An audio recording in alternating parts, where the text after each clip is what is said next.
early tonight because I reckon we might have a little bit to cover for this Harvestfest. It was a pretty good week, so I went up there Monday and got settled in. Bit of a drive, it was about 1,000 kilometres for me. Got settled in that night, didn't really do much else, just had some tea and went to bed. And got up pretty early, tried to get some good footage in the morning before any of the crowds rocked up, which worked out pretty well. Um, it seemed that I seemed to take a heap of footage, and then when I went into editing, I'm like, oh, still don't really have enough here. But anyway, it was what it was. I got most of what I needed to out of it. I learned a fair bit, particularly regarding a lot of these new harvesters, these new. I'm going to call them high capacity harvesters because there is another next level sort of coming out. We're not dealing with single rotors too much anymore. We're dealing with a lot more than that. So, well, there was one single rotor there. Sorry, the single rotors are still relevant, but there was a fair few bigger type harvesters that were you know, they're just coming into the market now with big twin rotors or really large single ones like the AF9 case. Yeah. Anyway, that's we did that. Had a bit of a discussion about what's coming up next for harvest, going on into the future with all the technology and AI and whatnot. And from there, we just basically had a few beers and called it a night. But yeah, the day was pretty well organised. There's about probably 300 people there, I suppose, including the exhibitors. All of the big brands were there. A couple of the front manufacturers, I think, missed the market. MacDon particularly.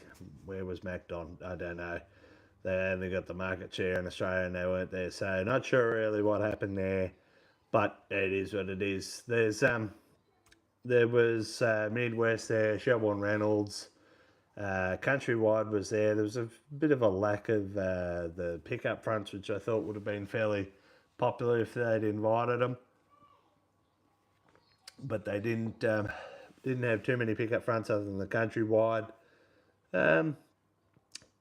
Class had their own front there. It was quite good. Had a bit of a look around it. It's in the video from Class. They did cover a little bit on the front, but most of it was covering the rear, the main part of the combine. But yeah, very interesting sort of a day. If you've got any questions about anything that went on, you've been watching the videos today, hit us up. I have some opinions and whatever on it, but that being said, I'm not going to step on anyone's toes. I thought they were all very good combines. I think you'd be lucky to own any one of them.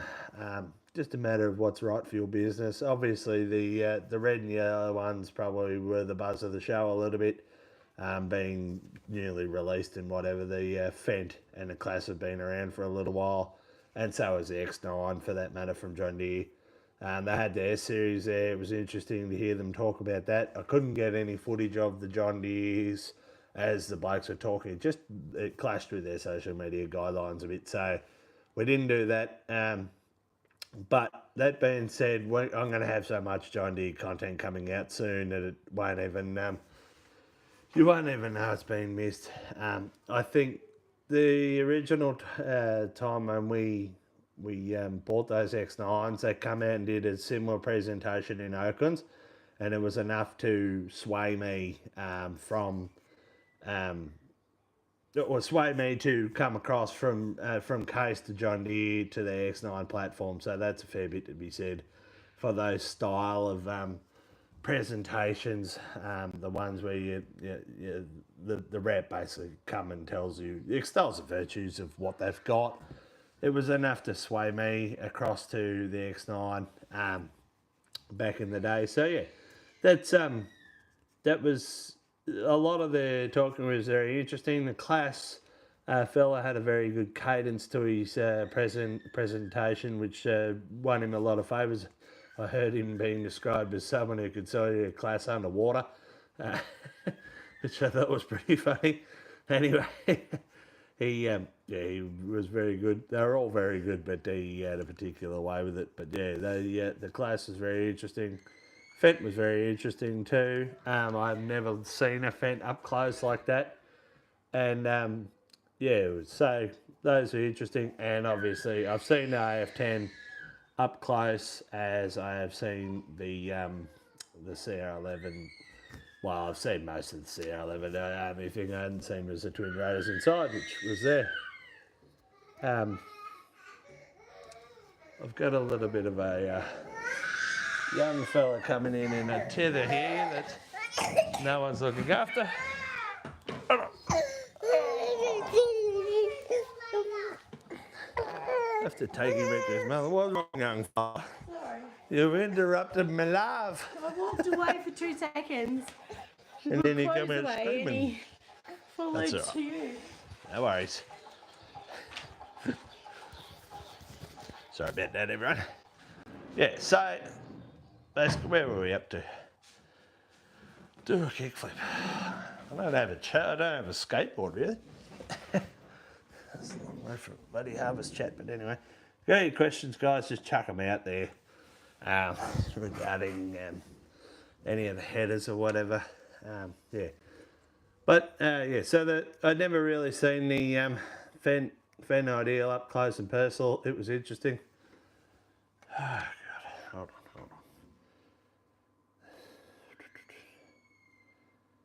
on.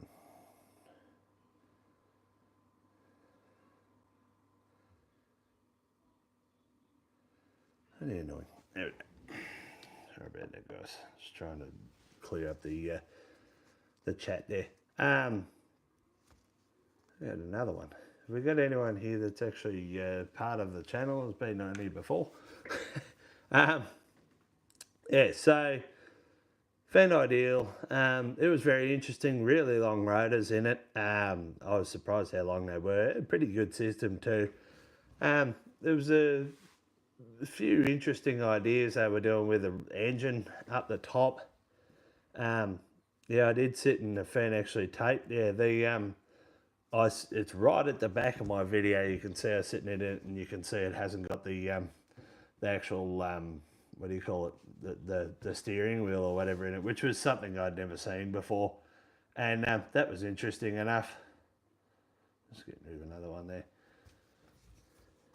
Yeah, so it was a joystick steering wheel. Yeah, they only run them, he said, on the track machines apparently. The steering wheels mainly come with the wheels and whatever. But yeah, interesting enough. Until you really played with it, I don't really know how to go. Jeez, what is it with all the randoms in here? God, hold on. There's buddy everywhere. Bots galore. Anyway, yeah, so that was interesting. They had a few interesting things in the engine bay particularly. They had a lot of stuff covered up, sort of trying to keep the heat where it was supposed to be and around the exhaust, and a fair bit on the engine and whatever, which I thought was a little bit interesting. I wouldn't say it was bad. Like, if it's not a problem, it's not a problem, but it was just like the one way to make sure that you get some sort of fire risk is to close things up, allow them to fill with dust, and then get a bunch of heat in there, you know.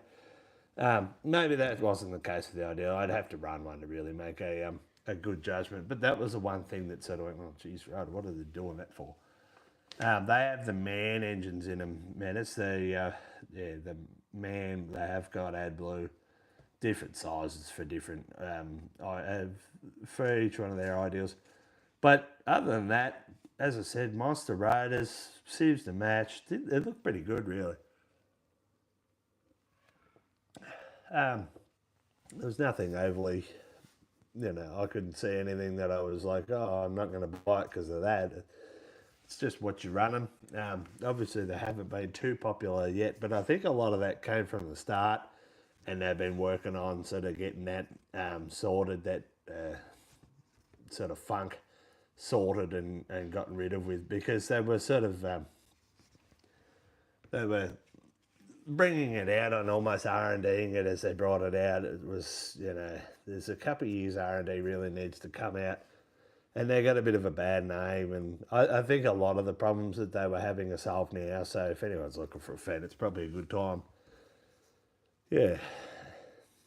So channel from the USA is on the second season of the idea. Well, they seem to like it. So what is that channel? If you can remember, Menace, it's if you get it, chuck it up here and I'll say it out so people can go and have a look for anyone who's interested in the Fed. Obviously, Mike Mitchell runs the X9s. I think both Millennial and Larson Farms are running the S series, John Deere's. I don't know if anyone's running any of the big red ones yet. Maybe Welkers wouldn't be. I don't think they run a little bit older gear generally. And yeah. So when he met Sandy, he had to get to it. So get to it. Mate, I'm 6'7", you fucking goose. Jesus. Just small bloody randos. Anyway. Yeah, so moving on. The class was very interesting.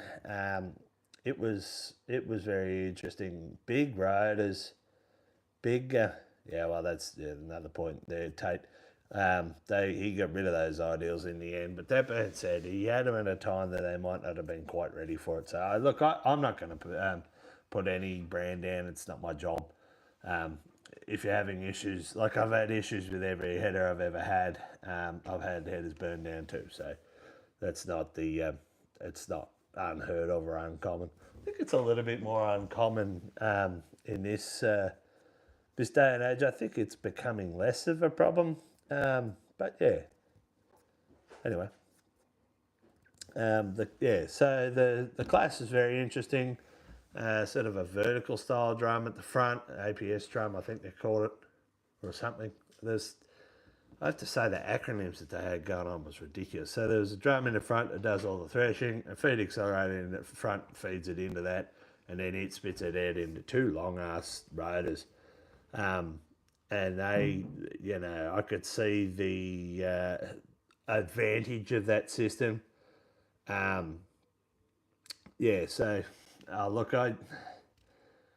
Some people say they were too busy. Some people say they're perfect. I tend to lean towards more the fact that they would do a very, very good job, and you could fine tune them to do a very, very good job. But if you're not sure how to run a header, it's probably going to be a little bit more work than you used to, and that's where the automation and that sort of comes into it. I haven't used the class automation, so I don't know how it works, but if you're looking for a simple header, the class is probably the last option in that regards.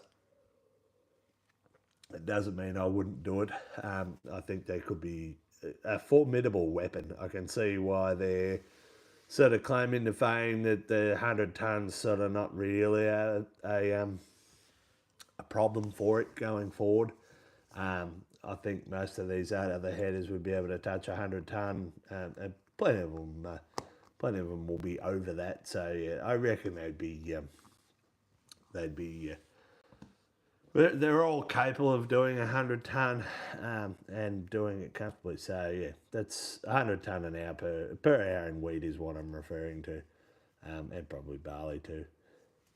Channel is Brian's farming video. So yeah, anyone interested in having a bit more of a look around the fence, go check out Brian's farming videos. I haven't come across his channel yet. That being said, there's a formidable S-ton worth of American YouTube, so they're only doing the same as what we're doing. So that's that'd be a good option for anyone going to have something to watch tonight.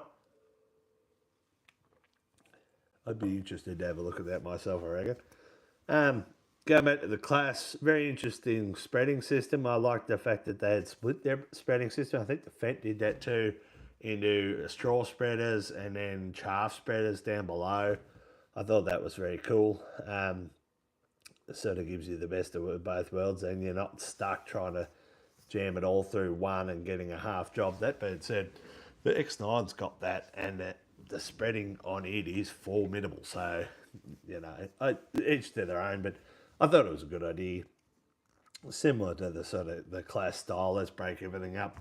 Like I like the fact you could speed the horizontal drum up in it to get more thresh or slow it down, and it didn't affect the actual the the separation rotors, so to speak. They're just completely different. So yeah, I thought that was interesting, an interesting concept. Plenty of sieves in them as well. So look, I can see them being it certainly being capable of ripping bulk tons off for sure. Class also has man and large mono. That's right. Yeah. So they have class three. What do you call them? The tier three. They have tier three engines in them. The mans, um, and they were very good. I think they'd be a very good. What do you say? 700 horsepower and that 8800, and there's a 780 and 8900, I think, which would be handy at times. So yeah, interesting there. Moving into the case New Holland, CR11 and AF11. I think they will be probably. Well, they certainly will give everyone a run for their money when we finally get some data out of them. There hasn't been a lot of data recently regarding these newer big combines. It all seems a bit hush hush. There's people running them, but no one's really telling us how good they are. But anyway, the AF9 single rotor, 630 horsepower. I think that would be good in some conditions in Australia.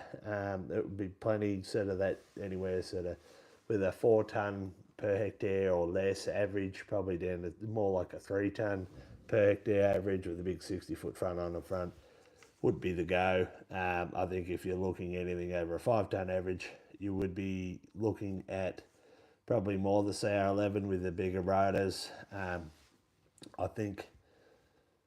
think the days of single rotors maybe a little bit gone. I think the big dual rotor ones would be a better option.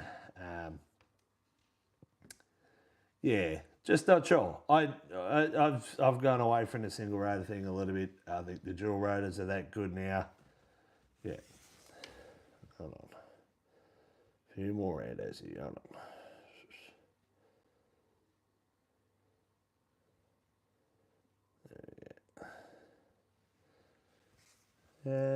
Have you seen Milk Farm's new Big Band debut? I started watching the video today, Tate, and I didn't get all the way through it.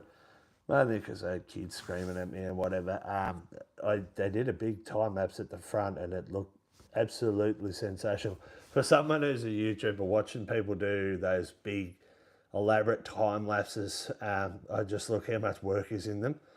They are hard work, the time lapses, and they did a great job of just time lapsing the whole thing. That would take forever.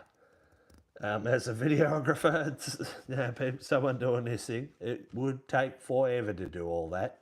That was very impressive in its own right. But to be honest with you, I didn't get much past that, and I will get back to it later, yeah. I see X9 60-foot front at speed, few days this week, impressive machine. Yep, no, so they are going to be pretty handy. There's a couple of X9s I've known with 60-foot fronts. There's one, mate of mine's got one not too far to the north of me. So you asked, who's that? I think Tate, one of you's asked about the corn. Have we made a decision on a corn front? That's a very good question and a very timely question, because when I came back from Moree, one of the first jobs I did was actually go and look at a second-hand Drago corn front, which I can now talk about because at the time I was thinking about buying it. Unfortunately, we couldn't buy it or can't buy it because it's not quite right for us. It came off an X9. It was 16 rows. It was 75 centimetres row spacing, and unfortunately that fits metric 30 inch, or it's very close to 30 inches. It's a little bit less. True 30 inch is 76.2 centimetres, and unfortunately that's what we run on with our corn rows. So it was very disappointing because the price was right, the condition was okay, the location was great, and unfortunately it just doesn't fit. So bit of a problem for us. We're going to have to go back to the drawing board on that one. The chance of us finding another one second hand is none, slim to none. The fact that there was one there in the first place was ridiculous, and it was about 80 grand cheaper than a new one. So unfortunately, we missed out on that. We're going to probably have to buy new on that one, which is fine, but it's just more money for something you don't use that much. Anyway, it is what it is. That you took just look at Luke's comment there. I'll get to it in a second. But you talk about big fronts. This thing was 6 ton, like huge, absolutely huge front, heavy, big choppers on the bottom. Would just do a magic job at an X-Night 1100. But yeah, they are heavy things. And that wasn't even a folding front. The folding ones are more heavier again. It was 6 ton. With the big fronts, does it ever twist the front of the machine? No, not generally. No, they've got that much flex. If it got to the point where it was actually going to, tilt or twist or do anything, it actually would just trip the pressure relief on the tilt. There's pressure relief forward and back. There's pressure relief side to side. So I don't think you could ever really twist one.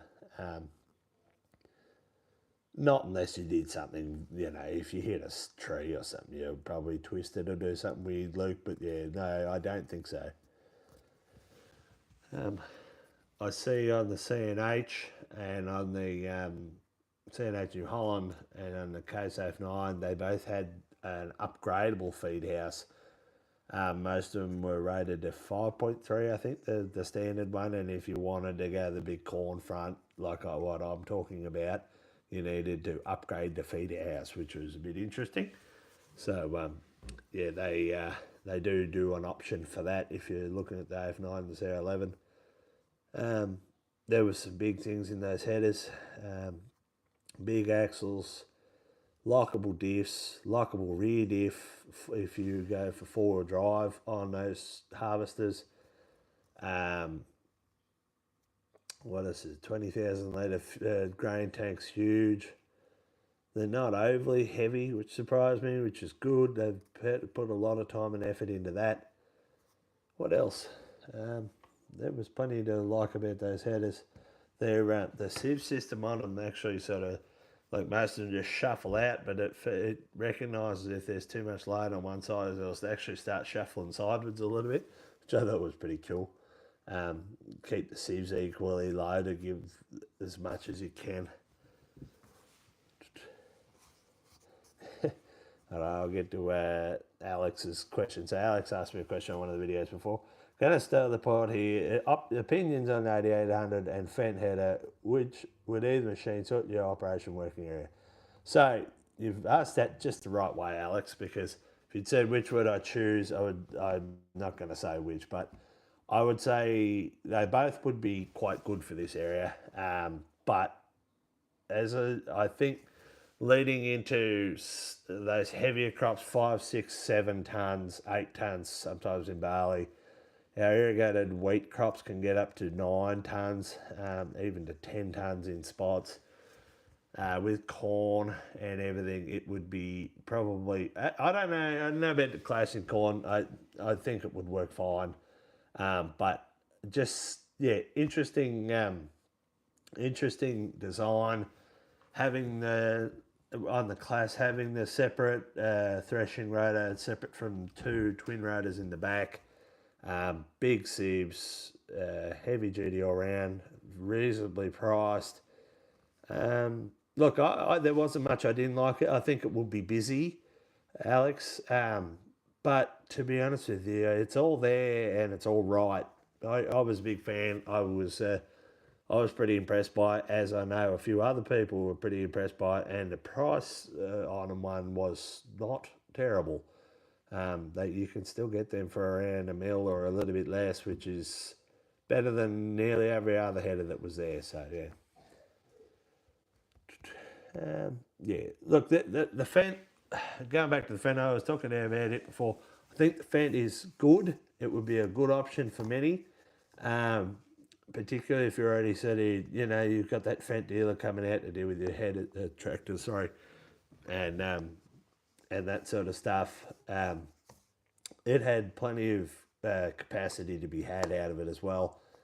That was some ungodly length, them rotors, like 5.8 metres from front to back. That's monstrous. Bigger than any of the others. Everything was there for it to be a mother of a header for sure. But, it's just, it depends on how good a run you have with any header. It can certainly sway your experience, but as I mentioned before, there's been a few people sort of had a bad run with them in the last couple of years, in particular the first couple of years when they come out. They've only been out for 5 years, 6 years now. Who had a bit of a bad run. If they fixed a lot of those issues, look, I think that would be a very good header for anyone to buy. No steering wheel is a little bit odd, but I guess you'd get used to it 100%. That's so. Look, I would pick the class out of the two. There's plenty of them to the south of me across the river towards Yarrawonga that are just munching wheat off. Particularly, they do have a pretty good track record down there. And I know I could get service in this area. It would have been my next choice after an X9, after the X9s. But yeah, I won't go into a comparison of the class and the X9 for now. What size chase bins in the mother bin do you need for 2 X9s? So that's a really good question. Depends on the yields. Look, we got a 75 ton balls and we plan to do most of it, but I expect to have our other chase bin there. So it sort of comes down to size of hopper, unloadability, and unloadability of your bin. If you get two headers running side by side, unloading into the bin, no issues at all. It's the bit where he finishes the second boat, then goes to unload into a truck. If that truck's there and easy to fill and ready to go and all that sort of stuff, you'll have no issues. It'll just be fine. If you don't have to run far to them as well. So when you're going to run more than 500 metres to where your truck is to unload is where you're going to run into problems. This is exactly why I've gone and put, even on a brand new one that's coming, hopper extensions on our 2X9s. They will go to 18,000 litre capacity. I really wish they were a little bit bigger than that. A lot of that, nearly every other header is. So out of those ones, the Fendt was 17,000. I think the class is 18,000, and the AF9 and the CR11 were both, what did you say, 18 I think, or 16 for the AF9, and then 20 something for the CR11. So yeah, that's why I went for a bigger hopper on those, on the X9s, yeah, just to get a little bit more time before that chase bin has to come back to your unload. You could probably do 3 unloads each, maybe probably more like 4 unloads each on those headers if they're at full capacity, then go and unload and come back. But there's times I expect to have my other chase bin out there and going with them just to alleviate the run that it needs to do. Yeah. Yeah, I've seen the drummers with the rotor with gearbox fail. Yeah, someone else had that comment on the Fan Ideal video I did. I don't know anything about it, so I'm not going to comment. But yeah, that's 2 times I've seen that comment, so it's probably a thing. We've all been tracked watching planes at Brisbane Airport. That's fun. I like watching planes myself, don't I, Sam? What are we doing here now? He's oh,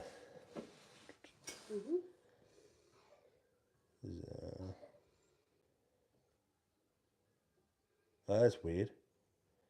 Someone's used a discount when they shouldn't have. How'd they know? That's odd. I hadn't set it up right then. Anyway, I'll come back to you in a second with it there. Yeah, any other question, guys? Oh, yeah, that reminds me. So, Sam has just reminded me. We did the draw for Dry July.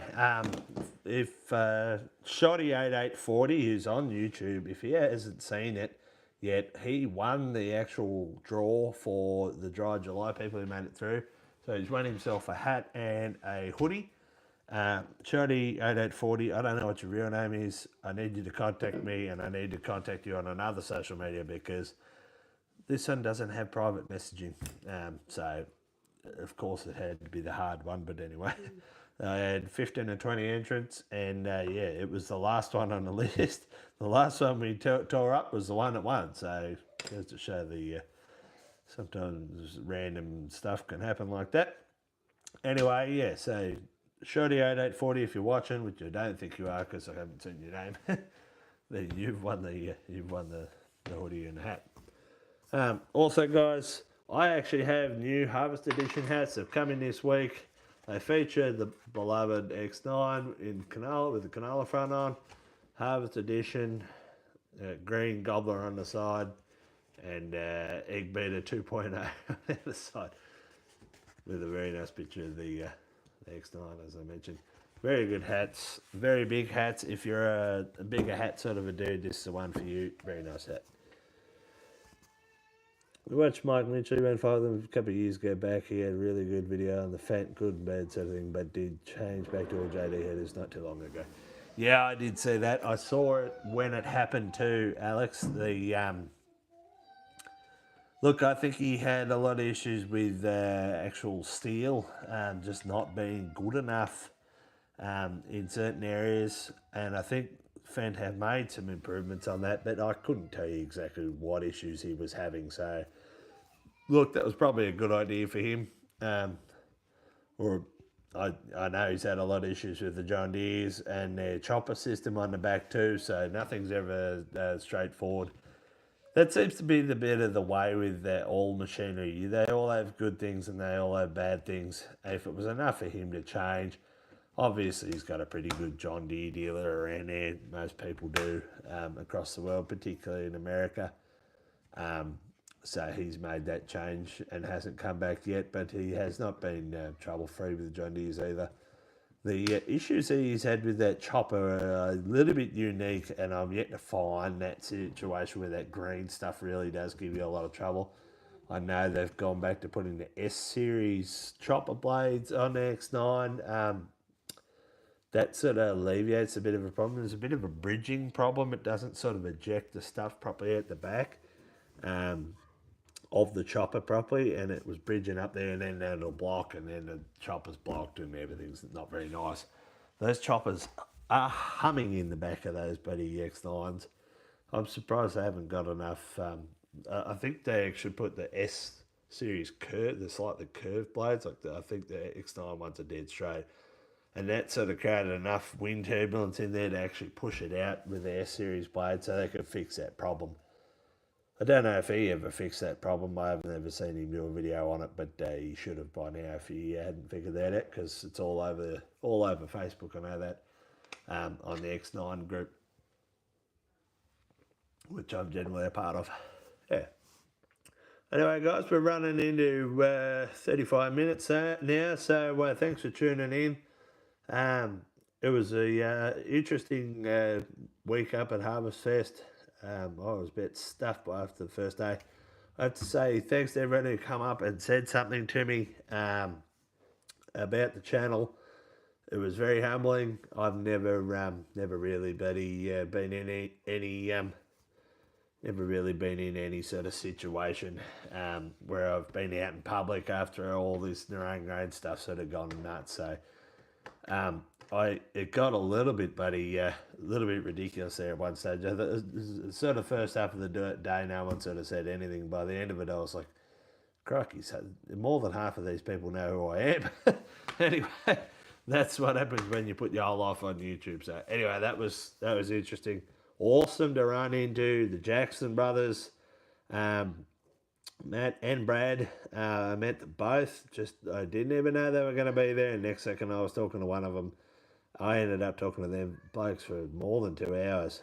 Very interesting, very humble blokes, very knowledgeable on everything YouTube.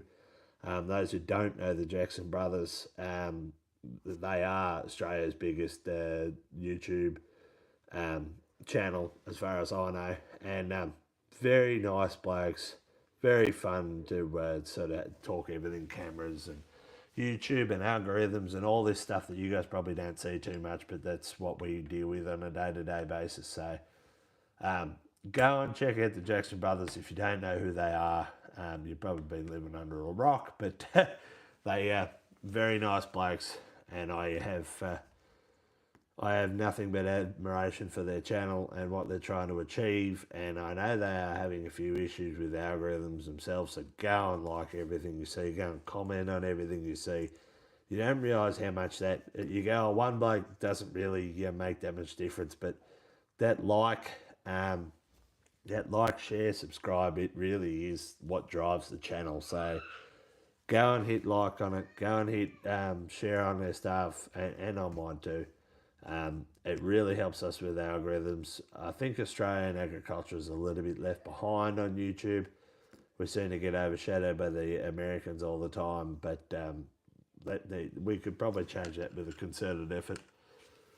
Anyway, go and check them out. Very nice blokes. I will be catching up with Matt, hopefully again at AdQuip. We've been texting afterwards and whatever. Very, very nice bloke. Also, check out Farmer JB. Farmer JB, he only lives just down the road from me, really, only about 50 or 60 k's away. He's a very nice bloke too. I watch his videos all the time.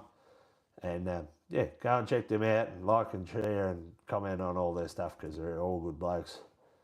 Anyway, guys, I'm going to leave you with it. Have a great night. Any other questions you got about headers, chuck them in the comments somewhere and I'll see them.